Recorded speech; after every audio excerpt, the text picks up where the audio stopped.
সুনামগঞ্জের ধর্মপাশায় মধ্যরাতে আগুনে পুড়ে একই পরিবারের 6 জনের মৃত্যু। News 24 express. সুনামগঞ্জের ধর্মপাশা উপজেলার জয়শ্রী ইউনিয়নের শিমের খাল সরকারি আশ্রম কেন্দ্রে একটি ঘরে সোমবার দিবাগত মধ্যরাতে আগুন লেগে ঘরে ঘুমন্ত অবস্থায় 6 জন আগুনে পুড়ে মৃত্যু বরণ করেছে। তাদের মৃতদেহ আগুনে পুড়ে ছাই হয়ে গেছে। মৃত্যু ব্যক্তিদের নাম এমারুল 45, পলি আক্তার 35, স্বামী এমারুল, পলাশ 10, ফরহাদ 08, ফাতেমা 05, ওমর ফারুক 03, সকলের পিতার নাম এমারুল। ধর্মপাশা উপজেলা নির্বাহী কর্মকর্তা ইউএনও মোহাম্মদ গিয়াস উদ্দিন বলেন, ঘটনার খবর পেয়ে আমি উপজেলা সার্কেল অফিসার আলী ফরিদ, থানা ভারপ্রাপ্ত কর্মকর্তা ওসি মোহাম্মদ এনামুল, জয়শ্রী ইউনিয়ন পরিষদের চেয়ারম্যান সঞ্জয় রায় চৌধুরী সহ সকলেই ঘটনাস্থলে যায়।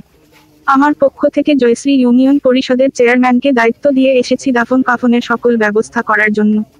ঘরের দরজা জানালা বন্ধ ছিল, কিভাবে আগুন লেগেছে এখনো জানা যায়নি। পুলিশ সহ বিভিন্ন টিমের তদন্ত অব্যাহত রেখেছে। আপনারা দেখছেন নিউজ 24 এক্সপ্রেস।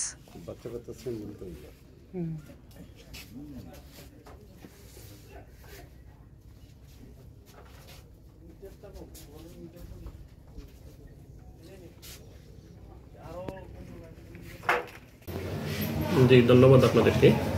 যে আপনারা ইতিমধ্যে জেনেছেন যে আমাদের ধর্মপাশা উপজেলার জয়শ্রী ইউনিয়নের শিমের খাল নামক স্থানে ভূমিহীনদের নির্মিত গড় আশ্রয়ণ প্রকল্পে একটি গড়ে অগ্নিকাণ্ডে আমাদের 6 জন লোক মারা গিয়েছেন।